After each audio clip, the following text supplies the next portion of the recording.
So let's look for a few moments at ecclesial ethics. And as we mentioned in the um, lecture last week, ecclesial ethics are looking at theological ethics, again, pushing back against some of the ideas in universal ethics. So if universal ethics is trying to say that there are principles of ethical reasoning that are accessible to everyone who is basically functioning properly, that are basically accessible through kind of the ordinary exercise of reason. Ecclesial ethics is going to say, along with subversive ethics, is going to say, well, that's not necessarily really the case. The fact is, you need to be in a certain kind of location, not necessarily geographical location, right? But intellectual location, location of tradition, spiritual location, to really have a proper grasp on what ethics are about. So subversive ethics are going to say that in terms of particular kinds of communities. You know, you're not going to really understand an ethical issue unless you're able to look at it also from the woman's perspective, also from the African perspective, also from the Caribbean perspective, also from the queer perspective, whatever. Now, ecclesial ethics are going to say something a little more than that, and they're going to say theological ethics, Christian theological ethics, are really for and in and through the church. What we're talking about primarily is how the church is formed, how the ecclesia, the people called out by God, are formed, and then how they are sent out into the world. So some themes that are going to be important for ecclesial ethics, as you see in the chapter, are these: tradition and narratives, virtue, habits, and character, and then perhaps the issue of nonviolence. At the very least, the question of nonviolence, or what nonviolence might mean, is going to be an important question.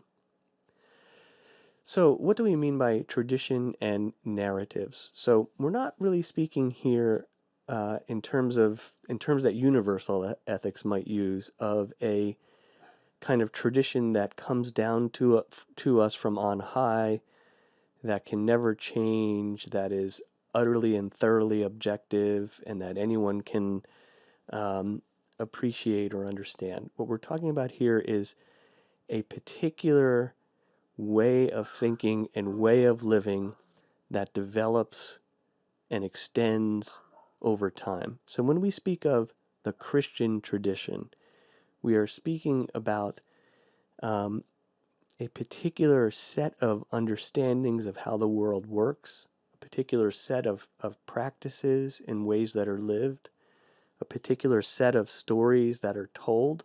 For the Christian tradition, of course, centering on the life, death, and resurrection of Christ. A particular way of thinking about what the proper ends of life are, and what the end of life and the end of the world, so to speak, will be, what the goal of history is. A story. And that's why we talk about narratives. So, you know, the idea is that we're not looking at principles that kind of come down like mathematical rules, but we're saying, how do we inhabit a certain kind of story? That ties to this middle piece: virtue, habits, and character, because the question about how to live a good life, how to inhabit that story well, isn't so much, again, about here are some specific rules, some specific deontological rules. And if you keep these rules, you've kept the right rules and you're okay. And if you haven't, you're kind of outside the rules. But the idea is there are ways of living, that there are habits of life that help develop certain kinds of character or dispositions. And they don't necessarily come automatically. You can't just write them down on a page and study them. You actually have to live them out. You have to actually practice them day by day. And as you're doing that, then you begin to develop virtues, excellences, things that make you good and excellent in relation to the tradition and narrative that you were inhabiting. And as as you're beginning to do that, that's how you're beginning to live ethically. Um, so, for example, in Christian theological ecclesial ethics, we might say the practice of the Eucharist, the practice of taking communion. That is a practice. It's a habit. It's something we do week after week if we're in a church that is practicing that every week, or month after month, or whatever it might be. And as we're engaging in that, we're learning certain rhythms. We're learning certain ways of being. We're speaking certain words. We're taking the bread and the wine into our hands and into our mouth, and we're tasting it and we're feeling it. And it requires, as we're doing that, it requires us to begin to be shaped in being humble, in being receptive to grace, in reflecting on ourselves and seeking forgiveness and renewal, in coming together in community, because we don't take the Eucharist or communion alone, in hearing from God through the minister who's administering the sacrament.